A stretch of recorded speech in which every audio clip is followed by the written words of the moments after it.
I love boxing.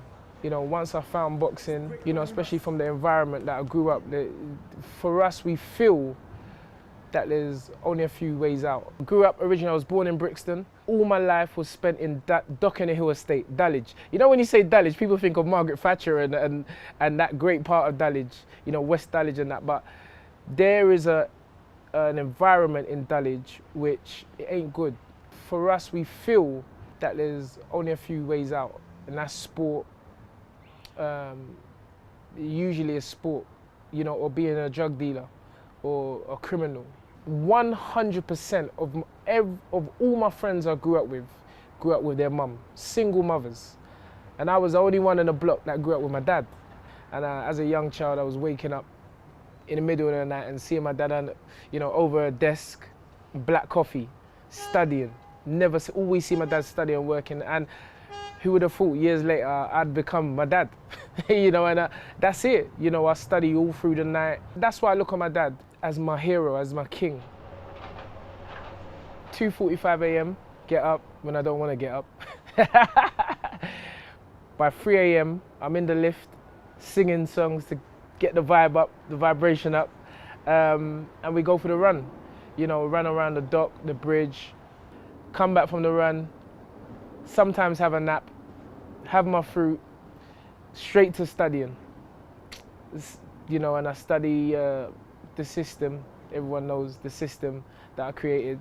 And then I would watch Anthony Yard, because that's the only person I watch.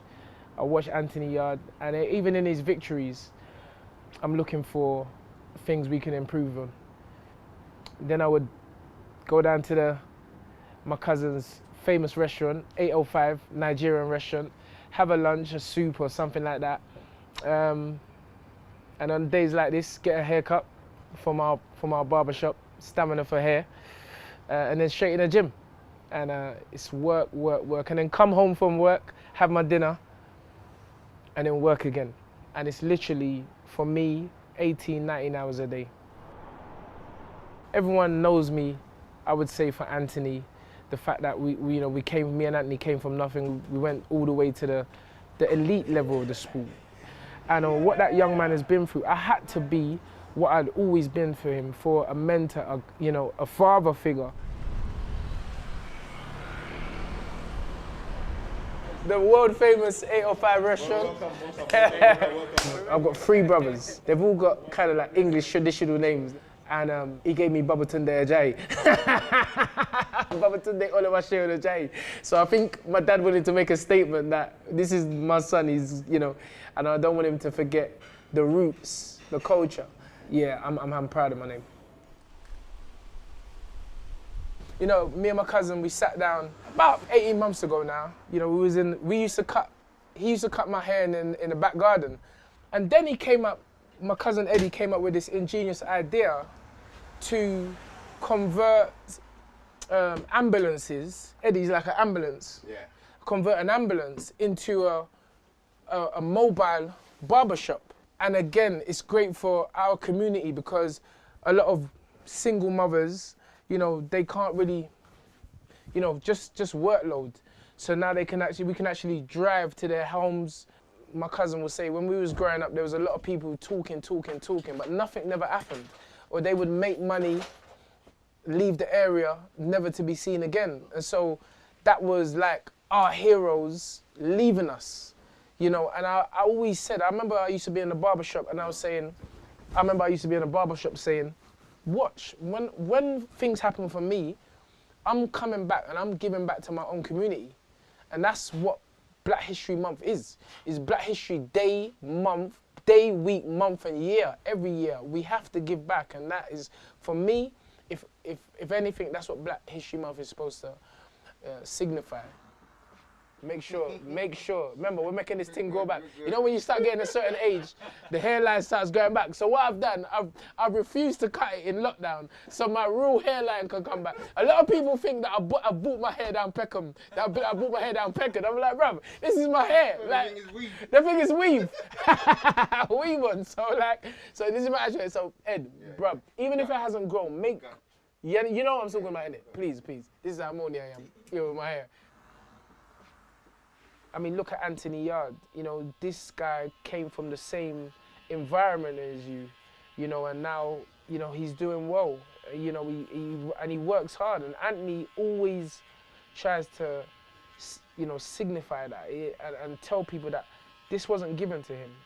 He's worked extremely hard, and I think the great thing about all of this is if people that you grew up with in the same environment can see this happening in their face, or they can actually drive down to the shop or drive to a box up crime gym and see the person that they see on television, it's more real to them, you know, and that's what this is about. Right.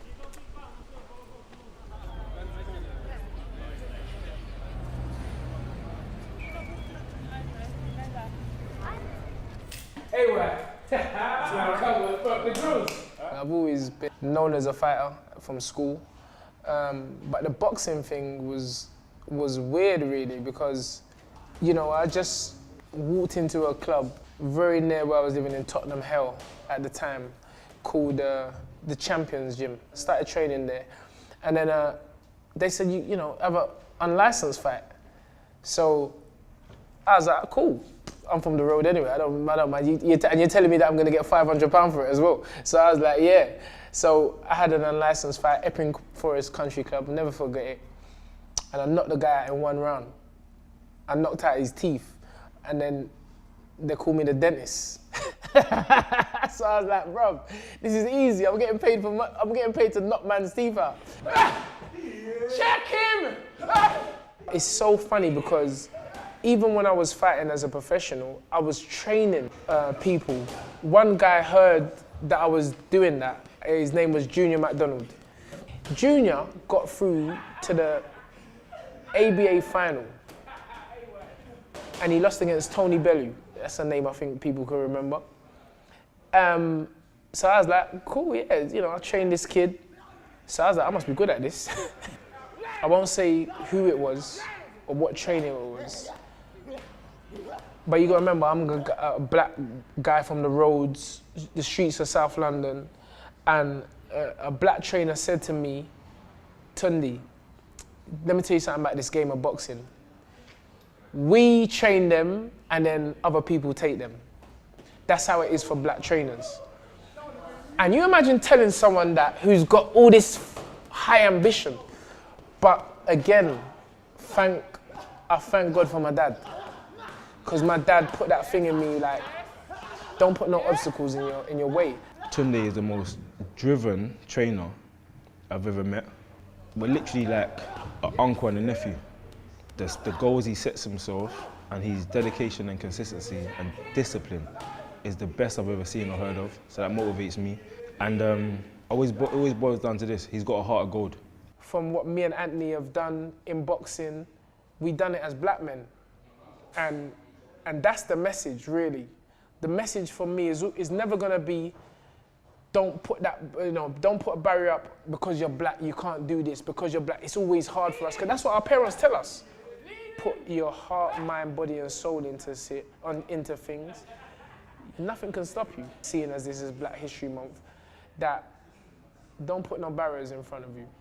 And if there are barriers in front of you, kick through them, punch through them, jump over them, go around the left, go to the right, but don't let nothing stop you from being what you want to be. Yeah. Yes, sir. You know what I'm saying?